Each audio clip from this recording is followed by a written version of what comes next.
아무리 구원받은 크리스찬이라 해도 자신이 하나님을 진짜 잘 안다고 생각하면요, 그것은 큰 착각입니다.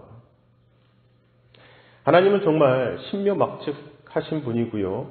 인간은 그러한 하나님을 파악하고 알 수 있는 존재가 되지 못하기 때문이에요. 그래서 하나님은 신묘막측하시다는 거잖아요.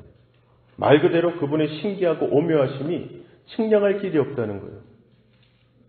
이것은 피조물된 인간으로서 누구나 벗어날 수 없는 한계입니다. 그러한 맥락에서 본문 말씀의 내용도 우리로서는 쉽게 납득이 되질 않죠.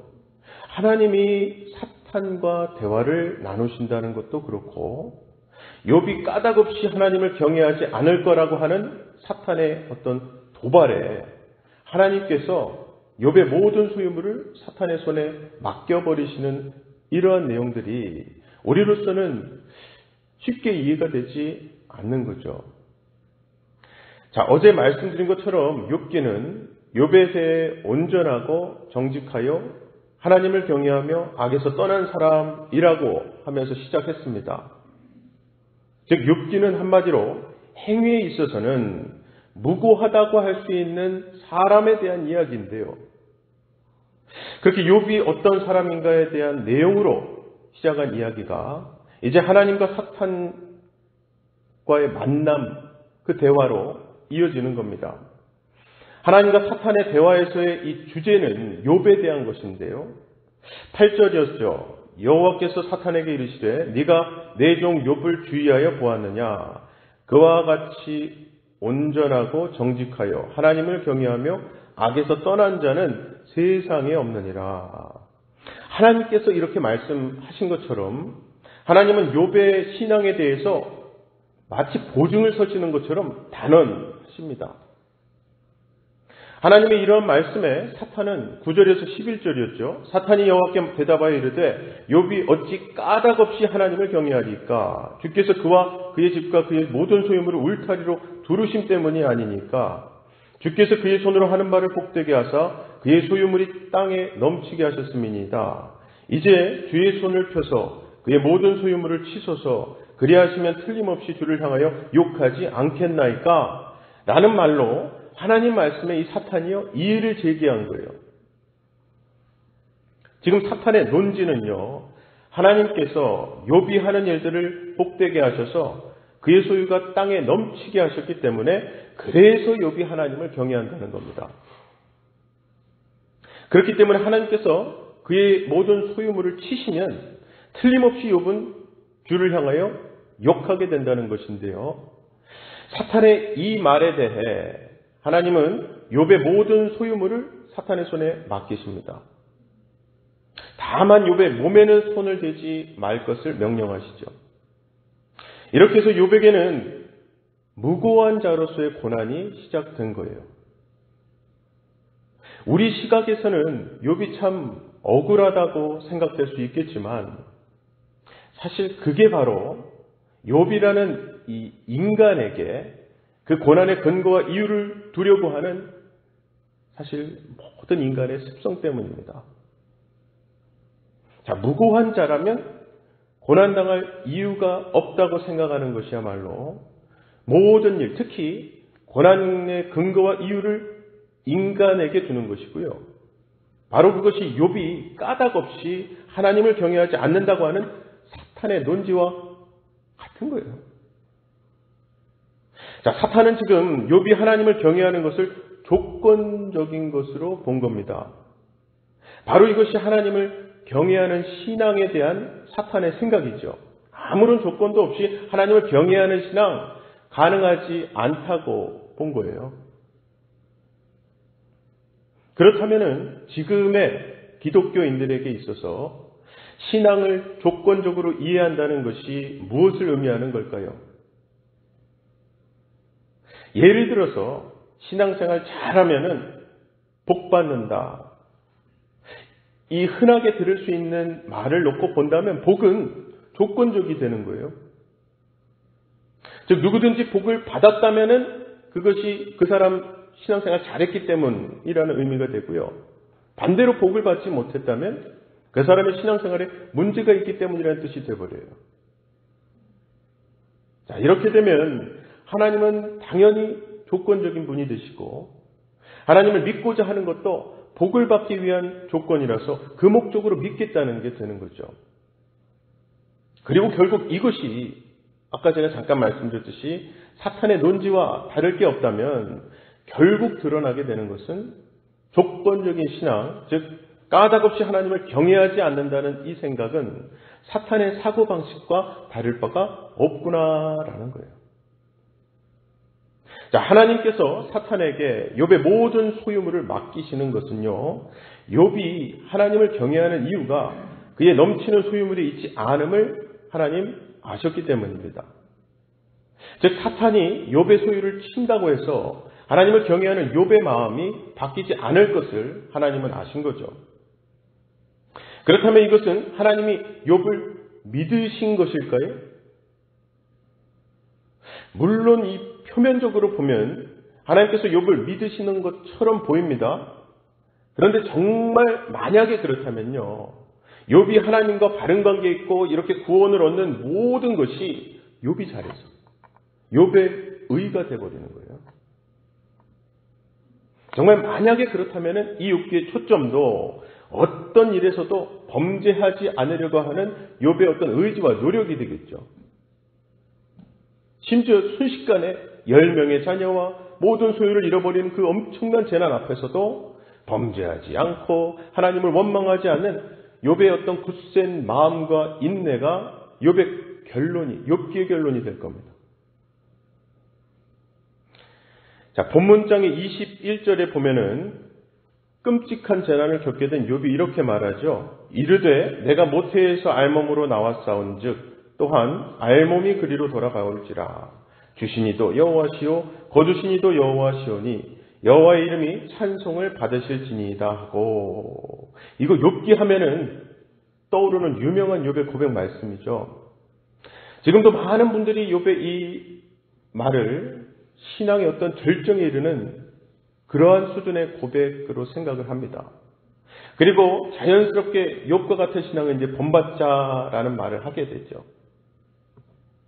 이렇듯 욥기 1장에 등장하는 욥의 행동과 신앙은 정말 전혀 부족할 것 없는 완벽한 모습으로 표현되고 있어요. 따라서 욥이 그렇게 구원받는 것도 당연하다고 생각하는 것이 일반적이죠. 하지만 욥이 하나님을 경외한 것이 믿음이었다면은 그 믿음도 결국 하나님으로 말미암은 것이거든요. 즉 욥이 하나님을 경외하게 된 것은 그가 하나님께 붙들렸기 때문이에요. 하나님이 붙들어 주셨기 때문이에요.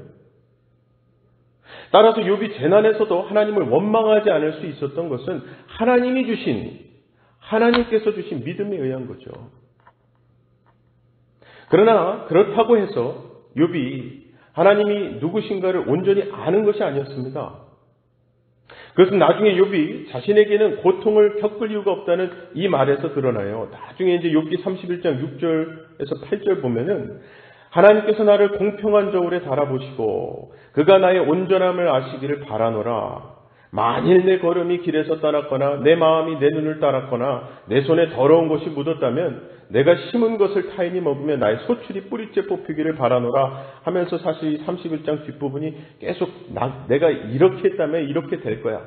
하지만 난 그렇게 안 했거든 이라는 말을 계속하거든요. 이것은 곧 욥도 결국 고통의 이유를, 고난의 이유를 자신에게서 찾으려고 했던 거죠.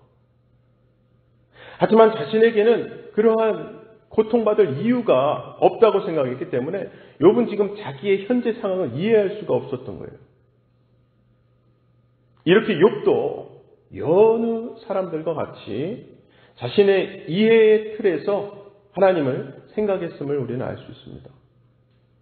바로 이것이 욥의 모습이었고요. 오늘날 우리의 모습이기도 하죠. 그래서 욥기는 욥의 고난을 도구로 해서 사탄의 속성이 무엇인지, 인간이 이해하고 있는 이 신앙세계, 하나님에 대해 아는 것이 사실 잘못되었다는 것을 드러내주고 있는 겁니다. 그리고 하나님이 욥에게 알게 하시는 하나님에 대한 그 말씀을 통해서 무엇이 하나님과 바른 관계에서 하나님을 경험하며 살게 되는 것인가를 우리에게 알려주시는 거예요. 그러한 관점으로 욥기를 살펴가다 보면 신앙에 대한 나의 오해들이 드러나게 되겠죠. 완벽한 신앙의 모습을 보여준 욥에게도 잘못 이해한 부분이 있음을 우리가 생각해 보면요. 우리 역시도 잘못된 어떤 이해의 틀로 하나님 섬긴다고 하고 있는 것일지도 모르거든요. 그리고 결국 욥에게 닥친 고난은 사탄의 악한 속성을 드러내는 도구가 되었습니다. 하나님은 바로 이것을 위해서 사탄이 욥의 소유를 치는 것을 허락하셨던 거죠. 즉 복과 화의 조건이 인간에게 있다는, 이거 인과응보잖아요. 인과응보라는 가장 합리적으로 여겨지는 생각이 사실은 하나님과의 관계를 회방하고 하나님께로 나아가는 길을 가로막는 사탄의 사고 방식이라는 것이 이번 욥의 고난으로 드러나는 거죠. 원래 여러분 종교, 인간의 종교라고 하는 것은요, 결국 까고 깊이 들어가서 보면은 자기 자신만을 추구를 합니다. 그래서 모든 조건과 까닭, 이유를 자기에게서 찾으려고 하죠. 이러한 종교 세계에서는요, 우리의 창조주 되시는, 주권자 되시는 하나님과의 진실한 만남에 관심을 두지를 않습니다. 자기가 잘하면 모든 문제를 해결할 수 있다 생각하기 때문이죠. 반면에 진정한 신앙, 하나님을 제대로 믿는 믿음은요, 자신의 모든 조건이 무너지는 거예요. 그리고 생명과 구원, 복의 조건이 결국에는 예수님께 있음을 알게 되는 거예요. 할렐루야. 예수님만이 그 길이구나. 성경이 말씀하시는 유일한 길이 바로 그 의미구나를 알게 되는 거죠. 그렇게 모든 것이 하나님의 무조건적인 은혜의 사건임을 믿기 때문에 그래서 예수님의 행하심만을 바라보게 되는 거예요. 예수님의 의만을 의지하게 되는 거예요. 아무쪼록 욥을 통해서 나의 어떠한 행위도 구원의 조건이 되지 않고 오직 예수 십자가만이 나의 구원의 능력이 되심을 믿으시고 그 십자가 은혜로 하나님을 아빠, 아버지로 부르며 아버지 하나님과의 깊은 관계로 오늘도 들어가시고 거기서 기쁨의 동행을 누리시는 저와 여러분 되시기를 주님의 이름으로 간절히 축원합니다.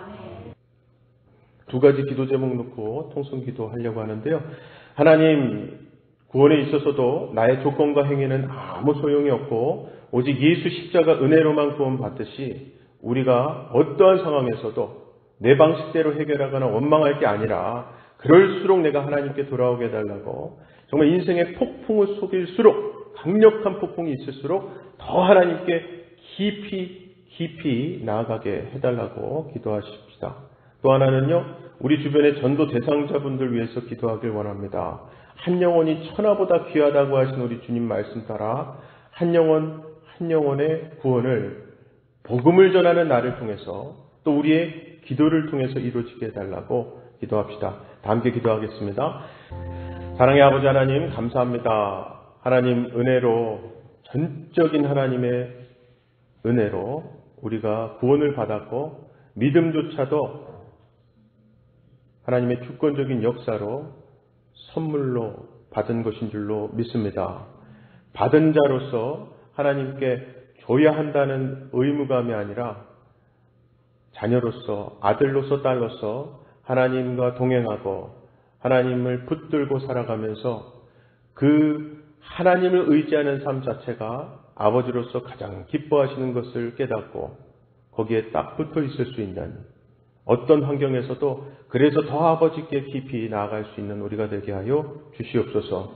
특별히 우리에게 허락하신 길을 잃은 양들과 같은 아직 어둠 속에 있는 형제 자매들이 있습니다.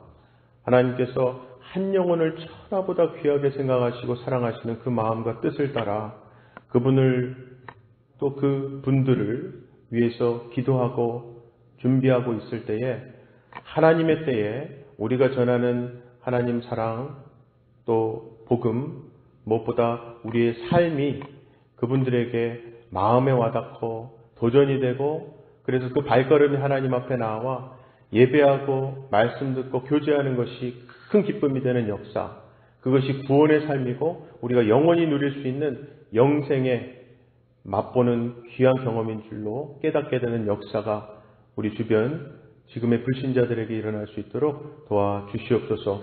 오늘도 그 영혼 한 영혼 한 영혼 놓고 기도할 때에 하나님께서 소망 놓지 않게 하시고 붙들고 계시는 하나님의 손을 기도 시간 통해서 느끼고 보게 하실 줄 믿사옵고 모든 말씀 예수님 이름으로 기도하옵나이다. 아멘.